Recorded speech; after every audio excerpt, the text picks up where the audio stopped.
Got it.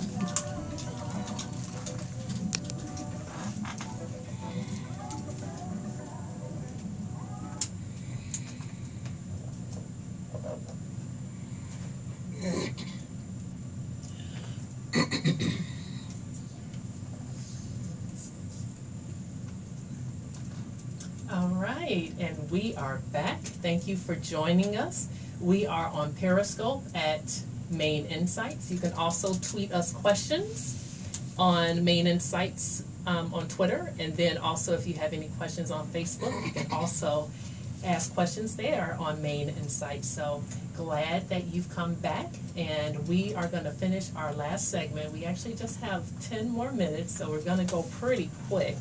But we've really been focused on strategies for cosmetologists with their business, and just talking to Deirdre, who is our in-studio guest, and she is a seasoned cosmetologist and teacher. And one of the things, since I have a lot of dialogue with her outside of the studio, I was very impressed with her being receptive to change, because oftentimes I find that just as human beings, just a human character, we don't like to be wrong, and sometimes we just try to force things even though there's evidence in front of our face that it's not necessarily right.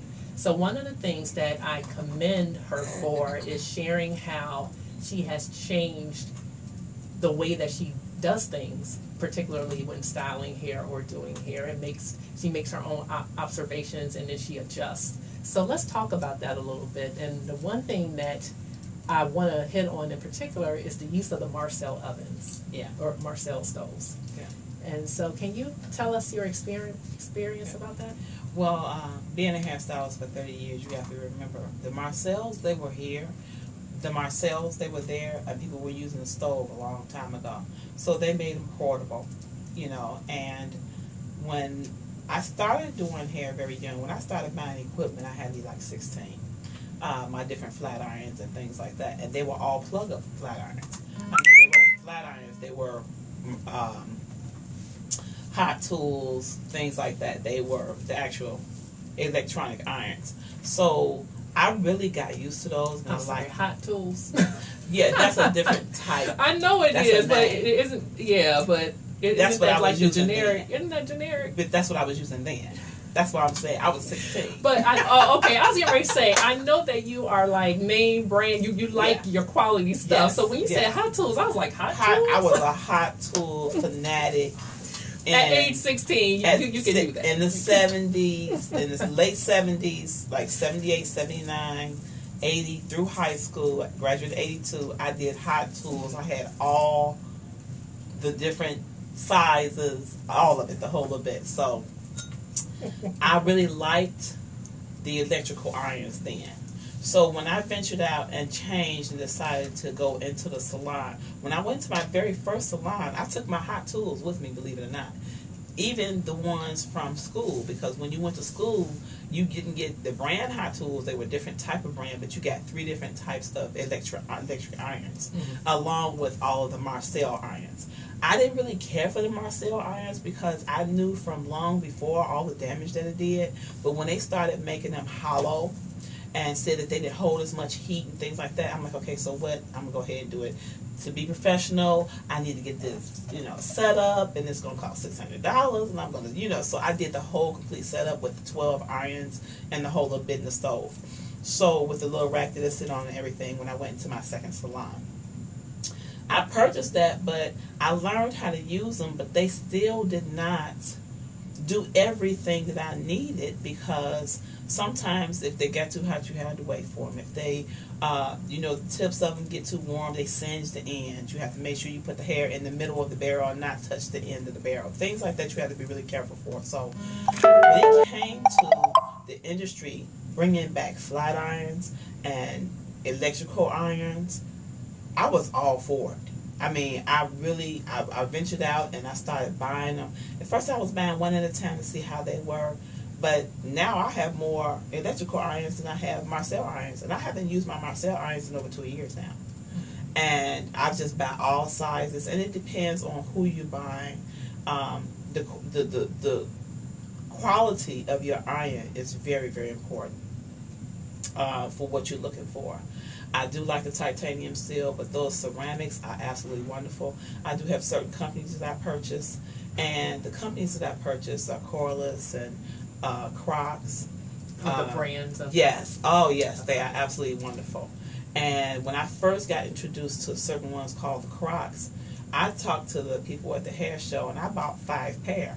But they sold me 5 pair at a discount. That's why I just kind of talked to them and decided how I wanted to do that. So usually when you talk to the companies and get to know them and start buying their product, they give you discounts. And they'll give you their new ones for half price, just so you could try them out and things like that. Not only that, when I work in the hair shows, I go to the people who sell irons, and I use their irons on the platform to get the irons free. I mean, it's a whole lot of things that you can do to get the irons and try them if you don't really want to spend the money. Then when I like them, I just start buying them, you know. So, but with the industry, the Marcels are just really strong. They're very high in heat. They can cause a lot of damage, especially if you curl too much. You know, but of course the flat irons can cause a problem too if you're using too much. You're not supposed to use it. Well, if you turn it on high heat. Well, so one of the things that I always stress, and this just comes back from my experience in the laboratory, because we had to have things that were reproducible. There's no way that you could reproduce the heat on a Marcel stove or using a Marcel stove. So I've always been a little leery, because I'm like, okay, it may have been this temperature when you put it in there before, and then it may be different, either too low or too, well, I don't believe in too low. I mean, if it doesn't curl, you can heat it up. But if just it's a little high, bit, you know, you put it in the stove, you have to test it. And I used to keep a tile with tissue paper on my station, because if it burned the tissue paper, that means it's going to burn the hair. So I used to do a lot of testing, and I used to do that constantly because I saw so many people burning hair. But here's the problem that I have with that. I mean, I'm glad that you adjusted, but the problem that I have is all hair. It especially depending upon what the hair has been through. If you had like olive oil, or coconut oil. Those are 2 oils that really penetrate inside of the hair, and you're not going to get it out after 1, 2, 5, 10 washes.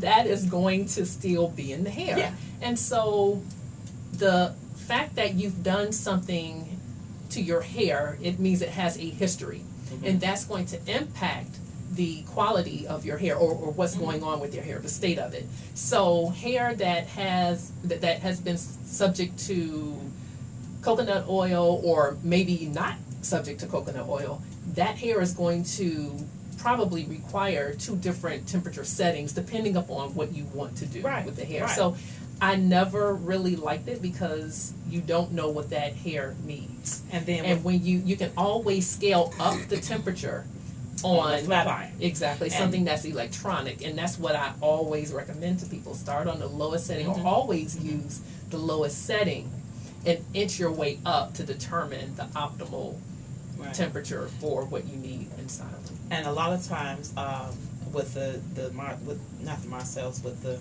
flat irons, with the electric irons, I have more than one of all of my irons. So depending on the hair, like sometimes in the middle of the head, where that hair just needs a little bit more heat, I already have 2 irons sitting there, you know, adjusted the heat. You know, one is on 450, 420, and one is on 380. You know, and that I do that because I need different temperatures. You know.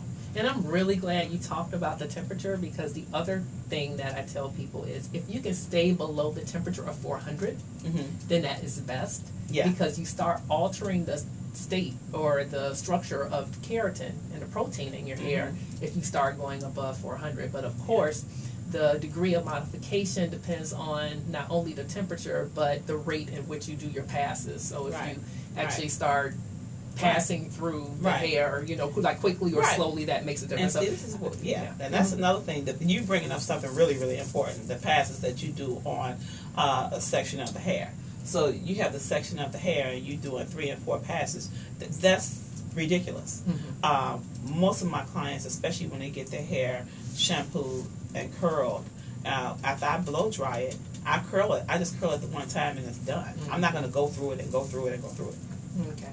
All right. So it is time for Sam to come on in here and have his show. So I am going to conclude How the Hair Are You?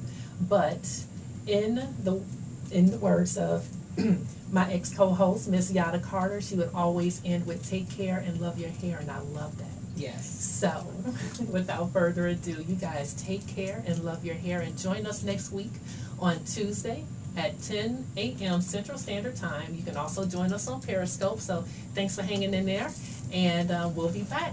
Take care. What's that?